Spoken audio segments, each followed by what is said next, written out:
Les appellations d'origine protégée ou contrôlée ont été créées il y a plus de 70 ans. Le but à l'époque, être gage de qualité pour le consommateur et défendre un terroir.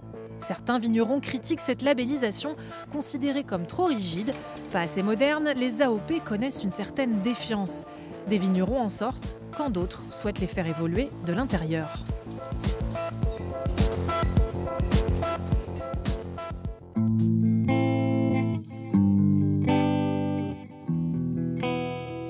On prend tout ce qui est vert et doré et on prend le bon pourri. Pour ceux qui viennent d'arriver, n'hésitez pas à arracher les feuilles pour bien voir. Je vais essayer de trouver des exemples. Mais ça, typiquement, vous pouvez le mettre dans votre seau, quoi. Vous voyez, il n'y a pas de moisissure, ça sent pas mauvais, ça sent pas le vinaigre et c'est surtout pas orangé en fait. Jour de vendange à Noiset, sur les terres des frères Côme. À 7 h, les sécateurs travaillent déjà à la fraîche. Là, c'est vraiment une jolie vendange en perspective. On a une proportion de 15%, 10% de raisins passeriers. Il risque d'y avoir un super potentiel de qualité là. Mathieu et Florent cultivent chacun un peu plus de 8 hectares de vignes sur l'appellation Vouvray. Et ce matin, justement, Florent récolte sa parcelle, la plus prestigieuse. Ici, on est sur le lieu-dit qui s'appelle le Clos Rompu. Donc, c'est une parcelle que je vinifie à part, donc ça veut dire que je ne l'assemble pas avec d'autres parcelles. On est sur un super terroir, donc on est sur des pentes exposées plein sud. On est sur des sols argile à silex. Et donc il y a une parcelle qui se divise en deux. Une plus vieille, et là c'est la partie la plus jeune, quoi. Donc dans la plus vieille, elle a à peu près 70 ans. On va pas avoir beaucoup de rendement, des rendements très faibles. Mais par contre, on va avoir des belles concentrations de raisins et de jus.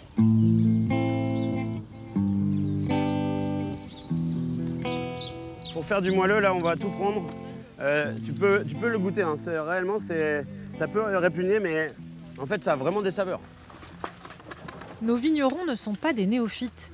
Ils forment déjà la 5e génération de Côme à cultiver la vigne à Noiset sur l'aire d'appellation Vouvray. Et pour eux, afficher le label AOP Vouvray sur leur étiquette, c'est un peu perpétuer la tradition. Nous, il fallait qu'on se fasse un prénom, que ce soit Mathieu comme moi. Donc Mathieu, après la suite de mon père, pour se faire un prénom, d'être sous un nom d'appellation, c'est quand même hyper porteur. Ouais, pour commencer. Une fois en haut, vous remonterez sur ce rang-là, juste derrière Philippe, à l'aider à finir. Le cahier des charges des AOP évolue régulièrement, mais à la marge. Avec le réchauffement climatique, les vignerons savent déjà qu'il faudra faire des changements plus importants. À l'époque de nos parents, ils vendangeaient sous la neige des fois, où il faisait froid, au mois d'octobre. Maintenant, on vendange dans la première quinzaine de septembre, on vendange que le matin parce qu'il fait très chaud.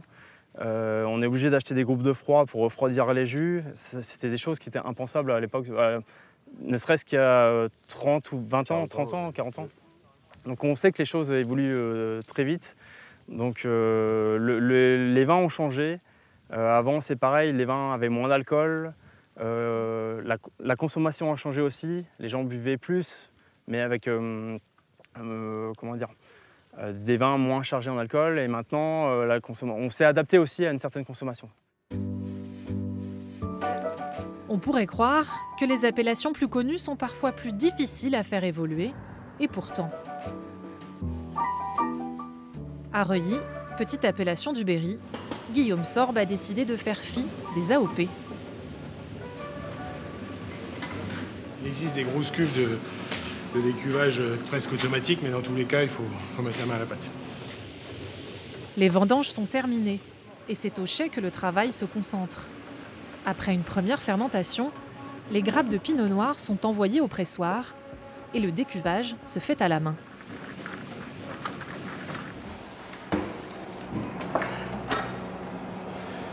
Ça, c'est une grappe entière. Ça, c'est une grappe entière, voilà, qu'on va écraser maintenant, avec un jus qui n'est pas encore très coloré.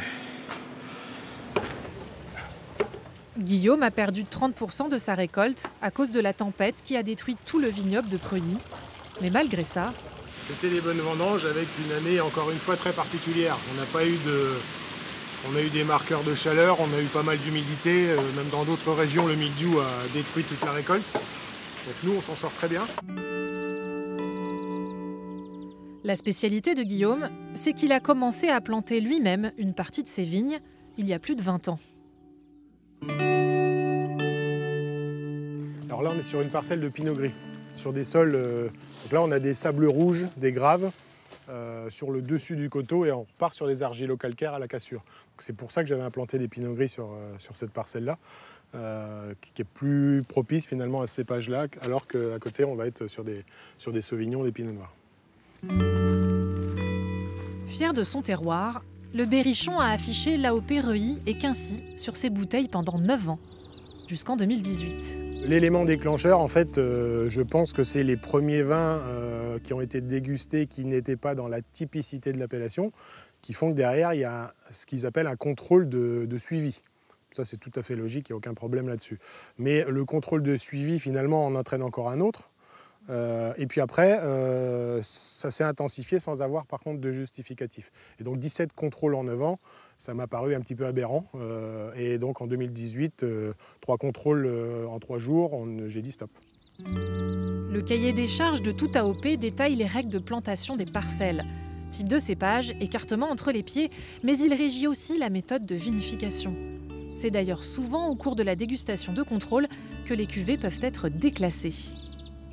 Il y avait réellement un problème de typicité, ça j'en conviens parfaitement, mais en fait, si tous les vins doivent se ressembler, il ne faut plus parler de terroir, même dans une petite appellation.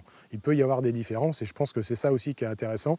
Quand on va faire du parcellaire, il doit y avoir une différence entre la cuvée d'assemblage et la cuvée de parcellaire. Et ben moi, je faisais du parcellaire.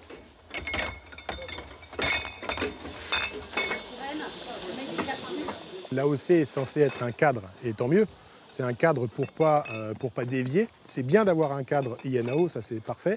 Après, par contre, parfois il y a un manque de compétences locales qui est flagrant. Il y a un manque de volonté de prendre des risques pour avancer. Donc en fait, on stagne sur des choses qui sont écrites depuis 70 ans. C'est peut-être un petit peu dommage.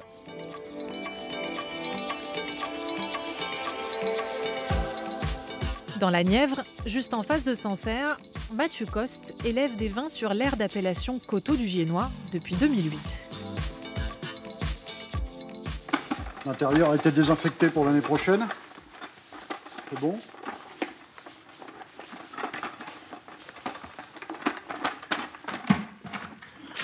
Et ils seront bons pour les prochaines vendanges. Dès son installation, ces cuvées de blanc ont été déclassées et 10 ans plus tard, ces rouges ont perdu aussi leur AOP. En termes d'avertissement, j'ai payé des amendes. Alors voilà, quelques amendes. Ce qui m'a fait dire au bout d'un moment que mon expression de vin ne correspondait pas à la vision de l'ensemble de l'AOP par les opérateurs. Donc, très tranquillement, je me suis retiré de l'appellation.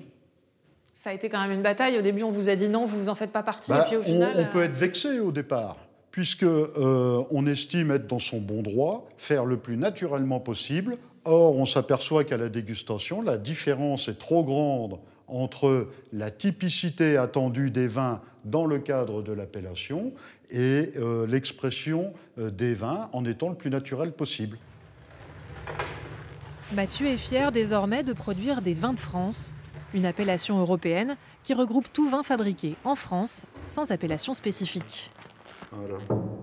Kevin, moi je vais te faire goûter un Sauvignon de la maison. C'est un Sauvignon qui a été vinifié un petit peu différemment de mes voisins, puisque j'ai vinifié ce vin-là comme un vin rouge. Voilà, parce que, Kevin est un jeune vigneron qui se lance dans le métier. Il fait les vendanges chez des collègues plus aguerris pour apprendre les techniques. Oui, on est sur une macération pelliculaire. On sent la peau du raisin au goût. Exactement. On s'est rendu compte au final que le consommateur, il n'en a pas grand-chose à faire. Ce qu'il veut, c'est boire quelque chose de bon. Et si ça ne rentre pas dans un cahier des charges, eh ben, tant pis, parce que derrière, il y a des personnes qui souhaitent boire ce genre de vin. Et je pense que la dynamique À l'avenir, ça sera surtout le goût, le vigneron ou la vigneronne, la personne qui fait ce vin-là. Et désormais, on se renseigne plus de comment le vigneron ou la vigneronne travaille, plutôt que si c'est une appellation ou pas une appellation. Ouais, on peut y aller sur celle-là. Le consommateur aguerri aime savoir comment le vigneron ou la vigneronne travaille, et c'est souvent plus important qu'un label. Mais pour le grand public, l'AOP compte beaucoup. On est quand même dans un monde de producteurs, donc on fabrique des vins, on va dire, à nos images, donc on y met aussi un peu notre fierté, on y met nos tripes, et il est normal qu'à un moment donné, quand on critique un système, les gens se sentent heurtés parce qu'ils ont l'impression d'être critiqués eux-mêmes. Or, ce n'est pas du tout le cas. Nous, ce qu'on veut, en tant que producteurs de vin nature, c'est pourquoi pas, par les dégustations, par l'échange, pouvoir être entendus et améliorer ce système. Grandes ou petites, les appellations doivent évoluer, au moins pour s'adapter au changement climatique. Avec la vague des néo-vignerons adeptes de vin nature, les AOP ont parfois perdu leur pouvoir d'attraction. Mais côté consommateur, le label reste un guide efficace, garant d'une typicité.